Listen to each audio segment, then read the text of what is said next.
विटामधील पत्रकार प्रसाद पिसाळ यांच्यावरती झालेल्या खुनी हल्ल्याबाबत आरोपीवरती गंभीर कारवाई व्हावी, सोबतच विटा परिसरातील गुन्हेगारी मोडीत काढण्याच्या मागणीसाठी सांगली जिल्ह्यातील सर्व पत्रकारांनी बुधवारी सांगलीचे जिल्हाधिकारी अशोक काकडे आणि अतिरिक्त पोलीस अधीक्षक रितू खोकर यांना निवेदन दिले। यावेळी खुनी हल्ला प्रकरणी आरोपींवरती पत्रकाराच्या हत्येचा प्रयत्न आणि संगनमतानं कट, कार्यालयातील महिला सहकाऱ्यांशी गैरवर्तन असे गंभीर गुन्हे लागू होतात ते व्हावेत। आरोपींवरती पत्रकार संरक्षण कायद्यानुसार सुद्धा गुन्हा नोंद व्हावा।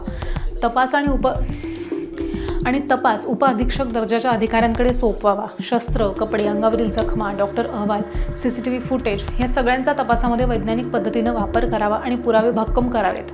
आरोपींना संघटित गुन्हेगारी कायदा, मकोका, झोपडपट्टी दादा कायदा आणि त्यांच्यापासून शहराला आणि सामान्य जनता, व्यापाऱ्यांना गंभीर स्वरूपाचा धोका असल्यानं त्यांच्यावरती किमान 1 वर्ष कारागृहामध्ये स्थानबद्ध करण्याची कारवाई करावी। त्यासाठी उपविभागीय अधिकारी यांना कागदोपत्री पूर्ततेचे आदेश देण्यात यावेत।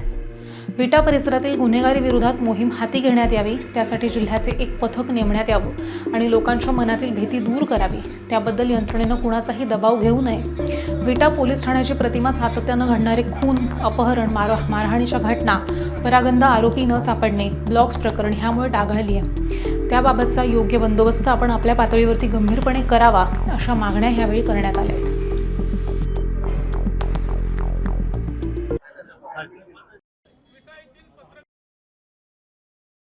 पिसाळ यांच्यावर त्यांच्या जिओ मराठीच्या कार्यालयात घुसून खुनी हल्ला झाल्याच्या घटनेच्या निषेधार्थ आज जिल्ह्यातील सर्व पत्रकार संघटनांनी एकत्र येऊन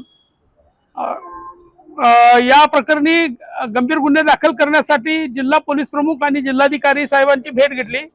अप्पर जिल्हा पोलीस प्रमुख मॅडम यांनी पत्रकारांची जी व्यथा आहे आणि तक्रारी आहेत त्या ऐकून घेतल्या।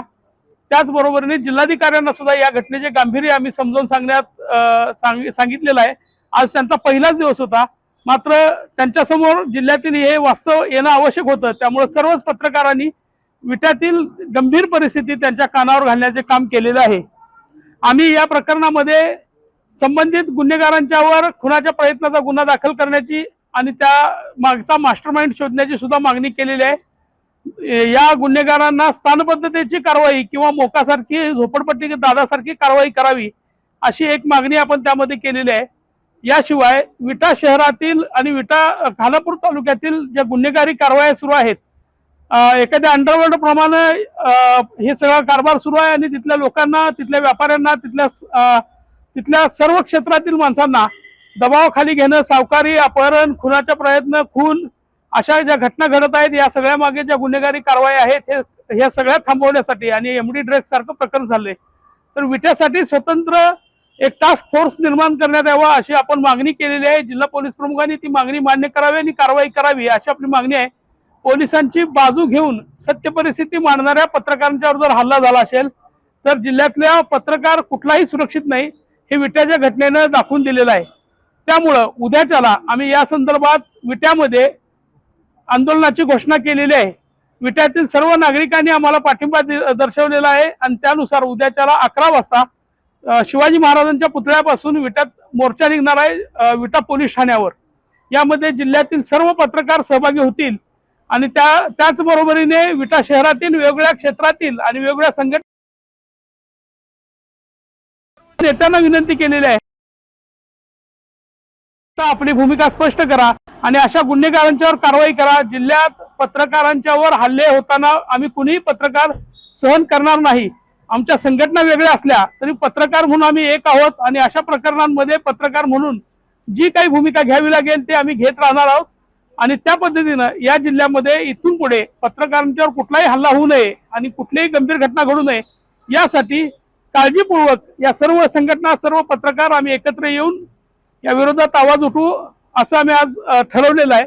आणि प्रशासनाला आमची विनंती आहे की आम्हाला पुन्हा आंदोलनाला बसण्याची वेळ येऊ देऊ नये। विट्यातलं उद्याचं जे आंदोलन आहे त्या आंदोलनानंतर या प्रकरणी टास्क फोर्स निर्माण केला जावा, कारवाई केली जावी अशी आमची मागणी आहे। तसं झालं नाही तर जिल्हा पोलीस प्रशासनाला कुठलंही सहकार्य न करण्याचं आम्ही ठरवलेलं आहे। आजपर्यंत आम्ही पोलिसांच्या सगळ्या बाजूने चांगल्या वाईट सगळ्याच बातम्या देत आलो आहोत, पण काही वेळेला त्यांच्या पाठीशी उभं राहणं गरजेचं असतं। पण जर अशा प्रकरणामध्ये हल्ला होत असेल आणि पोलीस प्रशासन जर आमच्या पाठीशी नसेल, पत्रकारावर कुणी हल्ला होणार असेल, तर आम्ही असहकाराची भूमिका नक्कीच यामध्ये स्वीकारू असं आम्ही ठरवलेलं आहे आणि ती वेळ आमच्यावर आणू नये अशी आमची त्यांना विनंती आहे.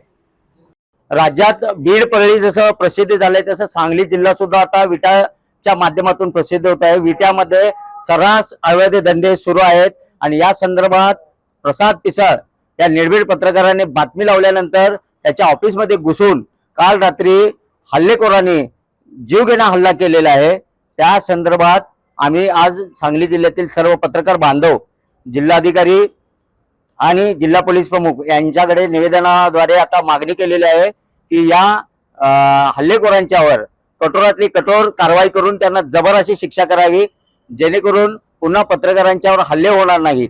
तसेच जे कोण संबंधित दोषी पोलीस अधिकारी आहेत की जे तेथील स्थानिक जे कोण अवैध धंदे करतात त्यांना पाठीशी घालतात, त्यांच्यावरही कठोर कारवाई करावी अशी मागणी आम्ही आता जिल्हा पोलीस प्रमुख आणि जिल्हाधिकारी यांना केलेली आहे. या सर्व गंभीर घटनेची दखल घेऊन सांगली जिल्ह्यातील आणि राज्यातील पत्रकार उद्या विट्यामध्ये सकाळी 11 वाजता दाखल होत आहेत आणि विट्यामध्ये या सर्व घटनेचा निषेध करण्यासाठी विट्यातील छत्रपती शिवाजी महाराज यांच्या पुतळ्यापासून विटा शहर पोलीस ठाण्यापर्यंत भव्य असा मोर्चा काढण्यात येणार आहे.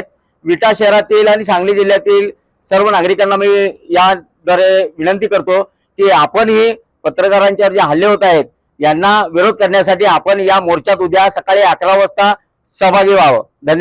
तसेच सांगली जिल्ह्यामध्ये अनेक ठिकाणी पोलिसांनी कारवाई केलेल्या आहेत, पण काही ठिकाणी अनेक शहरामध्ये ठाण मांडून बसलेले कर्मचारी असतील, अधिकारी असतील, मग ते महसूल प्रशासनातील असतील किंवा पोलीस प्रशासनातील असतील, याच्यामुळे हे गुन्हेगारांची संख्या वाढत आहे का असे सर्वसामान्य लोकांना शंका यायला लागली आहे.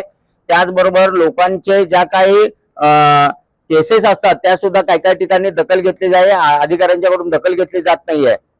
विटा शहरात अशी चर्चा आहे आता सांगली शहरामध्ये आणि सांगली जिल्ह्यामध्ये की गोळ्या बिस्किट दुकानात ज्या पद्धतीने मिळते त्या पद्धतीने ड्रग्स मिळतात अशा पद्धतीची चर्चा आता सुरू आहे. त्यामुळं पुढे भविष्यात नवीन तरुण पिढी जी या नशेच्या विळख्यात अडकत आहे ते कुठं जर थांबवायचं असेल तर याचा बंदोबस्त पोलिसांनी ताबडतोब केला पाहिजे. नूतन जिल्हाधिकारी यांना सुद्धा मी आता निवेदनाद्वारे मागणी केलेली आहे.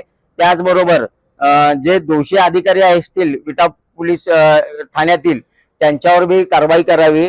त्याचबरोबर एमडी ड्रग्सचा जी कारवाई एलसीबी पोलिसांनी केली की 60 किलोमीटरवर असणाऱ्या एलसीबी पोलिसांना कारवाई झालेले कळतंय आणि तिथं ड्रग्सचा कारखाना आहे हे त्यांना समजतंय, मात्र विटा शहर 5 किलोमीटर असणाऱ्या पोलिसांना तिथं माहिती नाही आहे. मग याबाबत जिल्ह्यात उलटसुलट चर्चा सुरू आहेत. त्या संदर्भातही जिल्हा पोलीस प्रमुखांनी चौकशी करून कठोर अशी पावलं उचलावीत अशी मी आपणा द्वारे विनंती करत आहे.